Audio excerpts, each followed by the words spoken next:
also errors or loopholes in the manner in which they conducted themselves on the day? Okay. I mean, I'll take them in segments. For us, first of all, the grounds for the declaration of a state of emergency in Rivers State were not in existence as at the time the president made the declaration. It is our view that the facts as presented did not justify a declaration of state of emergency. They did not meet the threshold or the facts and circumstances that enumerated under Section 3(5) subsection 2. Now, the next segment is whether, assuming that as lawyers say, without conceding that the president was right in declaring a state of emergency, was he right in suspending the governor and his deputy as well as the House of Assembly?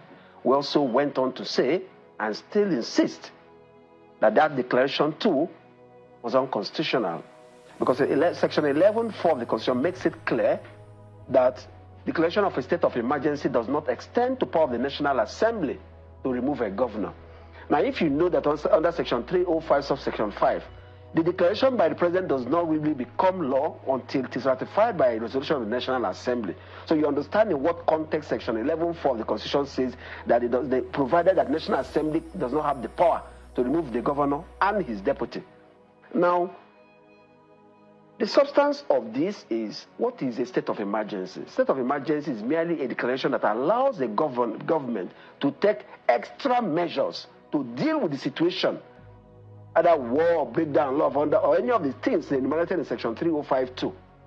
So it could be abridgment of the fundamental rights of the people. It could lead to maybe government taking possession of people's homes or doing things that would ordinarily have been unconstitutional, but for the existence of a state of emergency. It does not extend to the dismantling of democratic structures in a state where a state of emergency has been declared. And it was on that basis that we also posited that if the act of the declaration itself was unconstitutional, that the ratification of the same by both chambers of the National Assembly cannot cure the defect. And if you go into it further, the Constitution has stated that the National Assembly, both chambers of the National Assembly shall by 2/3 majority ratify it. It means that for you to ensure that the constitutional provision has been adhered to, you must indicate the number of persons who attended the sittings and the number of persons who voted for, against, or who abstained from voting. So you can't cure that by a voice vote. So a voice vote falls short of the constitutional requirement, because by a voice vote, you're unable to know whether you have met the constitutional threshold for ratification.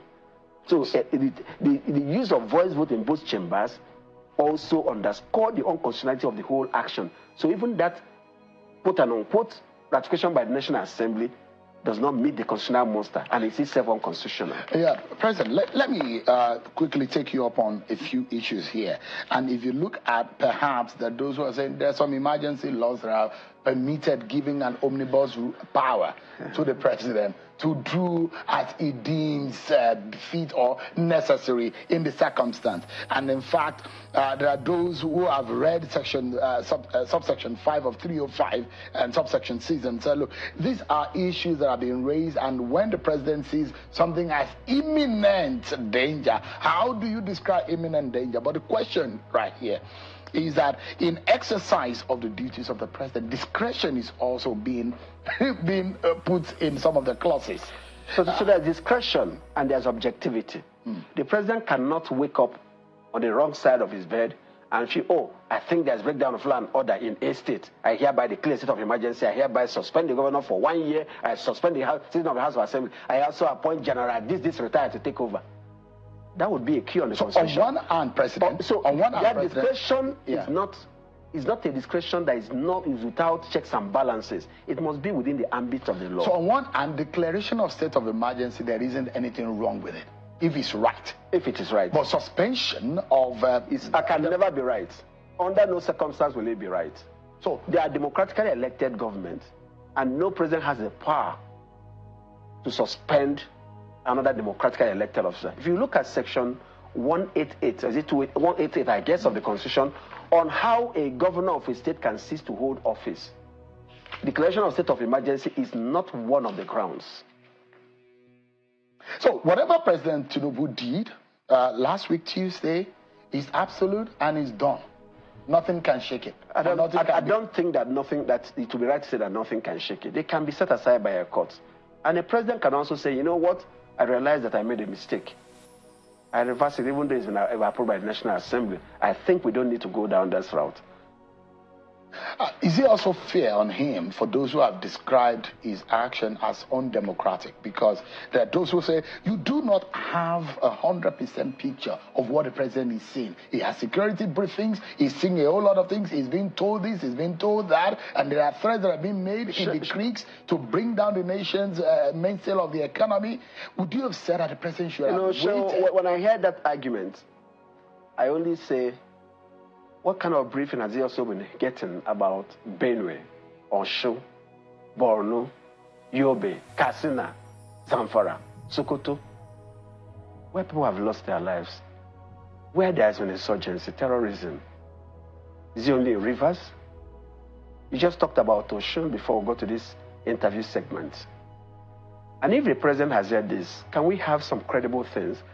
And as far as I'm concerned, while I may not be privy to the briefing he has received, I can only point to the content, substance of his address, which only referred to two explosions, and the fact of the intractable political crisis between the governor and his godfather. So I'm allowed to look at these issues as presented by the president in his address in appraising whether the grounds for declaration of state of emergency exist. And an objective appraisal of the same comes out with a resounding no. Because at the end of the day, it was all about the governor not being able to settle the crisis after the court judgment, after not taking advice, not doing this, house not sitting. And even I don't want to go questioning the narrative as contained in that address. The point is that the Rivers problem is being cured with a wrong solution, in my thinking. To me, it's like taking a sledgehammer to your head because of a headache. The measures being taken to address the Rivers problem are overreaching, are extensive, are undemocratic, and above all, unconstitutional. I mean, you heard the arguments and the defense of Chief Lateef Fagbemi, the Attorney General of the Federation. For you, is that tenable? This is the president of Nigeria Bar Association, an umbrella body for all barristers. I believe if anybody is trying to be so economical with the truth or not interpreting our constitution the way it should be, certainly not this man.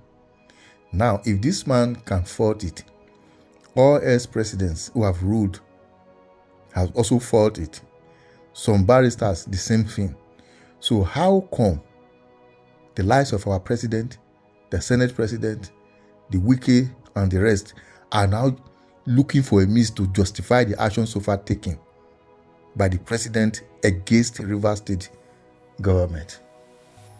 Is it that our constitution is so complex that anybody can misinterpret it or interpret it to their best of knowledge? I think what we should do at the moment is to tell ourselves the truth.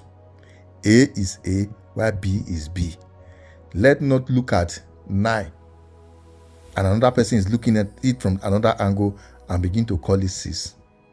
The same portion that everybody has been saying, referring to in our constitution, is what they have been saying all this while. Yet, we begin to have different meanings towards a particular portion. Well, what is good and what is bad is bad. Like I always tell people, if you want to do things out of your own selfish interest, and those who are benefiting from it are supporting it, if the repercussion should set in, everybody will have their own equal share. Because whatever is happening now, have it at the back of your mind. Tomorrow, somebody will make reference to it and perpetuate evil for his own selfish interest. Then, you will not have that moral ground to say this thing is wrong, don't do it. We should learn to do things right, because tomorrow will ask us what we do or did yesterday and today. Anyway, share once again and follow the page. May the Lord Almighty grant us that wisdom not to be biased in any judgment.